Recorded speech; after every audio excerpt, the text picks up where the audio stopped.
उसका नतीजा ये है, आप किस तरह से?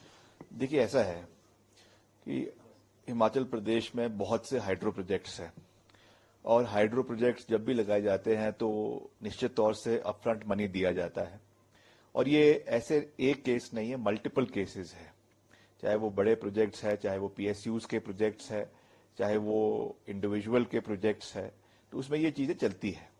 और बहुत से बारी ऐसा होता है कि project execute for various reasons, चाहे वो एफसीए की क्लियरेंस है, एफआरए की क्लियरेंस है, चाहे लैंड अवेलेबिलिटी की प्रॉब्लम्स है या और कोई प्रॉब्लम्स है, उसकी वजह से एग्जीक्यूट नहीं हो पाता है। तो निश्चित तौर से जो उसका समय तिथि है, जब उस पर पूरा नहीं होगा तो जो बिडर है या जिनको अवार्ड हुआ है उस प्रोजेक्ट की एग्जीक्यूशन, वो कोर्ट में जाते हैं कि हमारा अपफ्रंट मनी वापस दिया जाए। ऐसे बहुत से केसेस हैं, मैंने पहले भी उदाहरण दिया कि जब झांगन थोपन थोपन पवारी प्रोजेक्ट था या और भी ऐसे प्रोजेक्ट्स थे जिसमें अपफ्रंट मनी जमा किया गया था, और वो केसेस चाहे वो अदानी के हैं, चाहे वो ब्रास्कॉन्स के हैं, चाहे वो रिलायंस के हैं, वो ऑलरेडी कोर्ट में चले हुए हैं। उसमें भी करोड़ों रुपए का अपफ्रंट मनी है।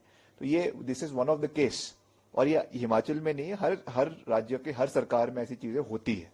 आज इसमें पिछले कल माननीय हाईकोर्ट ने जो ऑर्डर दिया है उस पर तो मैं कोई टिप्पणी नहीं करना चाहूंगा, मगर जैसे हिमाचल भवन को उसमें अटैच करने की बात करी जा रही है, मैं समझता हूं कि इसको लीगल वे से, क्योंकि हिमाचल प्रदेश का जो हिमाचल भवन है दिल्ली में, वो पूरे हिमाचल का एक आईना है, एक पिक्चर है और एक हमारा स्टेटस सिंबल है हिमाचल प्रदेश का।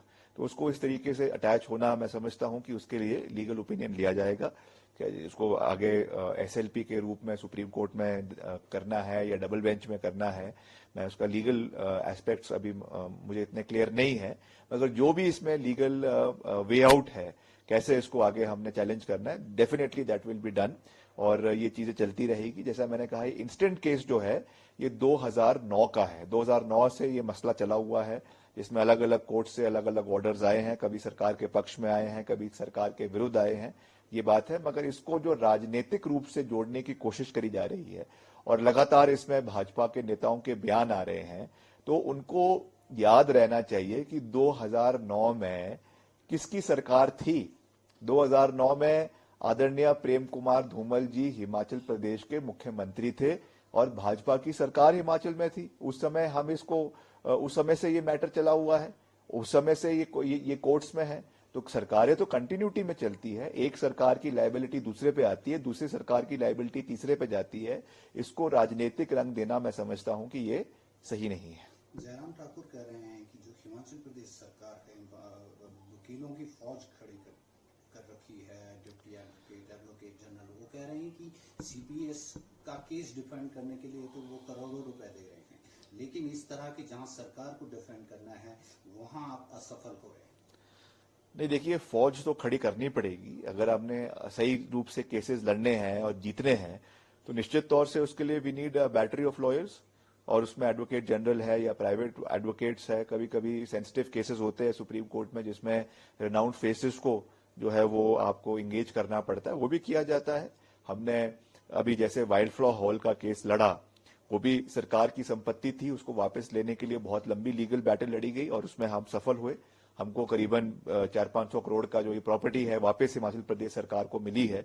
वैसे ही हिमाचल के हर संपदा को, हिमाचल के हर एसेट को बचाव करना, उनके लिए सुरक्षा करना, ये हमारी सरकार का दायित्व है। उसके लिए जो भी लीगल लड़ाई लड़नी पड़ेगी, whether it is in the high court, whether it is in the honourable supreme court, हम उसको पूरी मजबूती से लड़ेंगे। और उसके लिए अगर हमें रिनाउंड फेसेस को भी इंगेज करना पड़े ऑनरेबल सुप्रीम कोर्ट में, उसमें भी हम पीछे नहीं हटेंगे। मगर हिमाचल के हितों की रक्षा करना ये हमारा दायित्व है और उसको हम पूरी मजबूती से करेंगे। यू आर सेइंग बीजेपी इस तरह की इश्यूज को पॉलिटिसाइज करती है। Do you think they are trying to destabilise the government in state? नहीं, 100% उनका ये प्रयास रहता है कि कुछ भी चीज आए, कोई भी ऑर्डर आए, कुछ भी चीज हो, उसको जो है सीधे सरकार की कार्यप्रणाली से जोड़ने का प्रयास किया जा रहा है। जैसा मैंने कहा, ये इंस्टेंट केस जो है ये बड़े लंबे समय से चला हुआ है, from last almost I think 15 years ये मैटर सब जुडिस है। तो इस पे एक ऑर्डर आया है, इसको आगे चैलेंज किया जाएगा। अब उसको राजनीतिक रंग देना, फिर कभी और कुछ होता है उसको राजनीतिक रंग देना, ठीक है, मैं मानता हूं वो विपक्ष में है, विपक्ष में काम सरकार को क्रिटिसाइज करने का होता है, but you should play a role of constructive opposition. आप किस तरीके से हिमाचल को सहयोग कर सकते हैं, किस तरीके से केंद्र से हिमाचल को सहयोग ला सकते हैं, उस चीज के बारे में बात करनी चाहिए। हर बार केवल और केवल षड्यंत्र करते रहना, केवल और केवल सरकार को गिराने के असफल प्रयास करते रहना, मैं समझता हूं कि ये एक हेल्दी डेमोक्रेसी का, लोकतंत्र का जो है वो संकेत नहीं है। Apart from this enforcement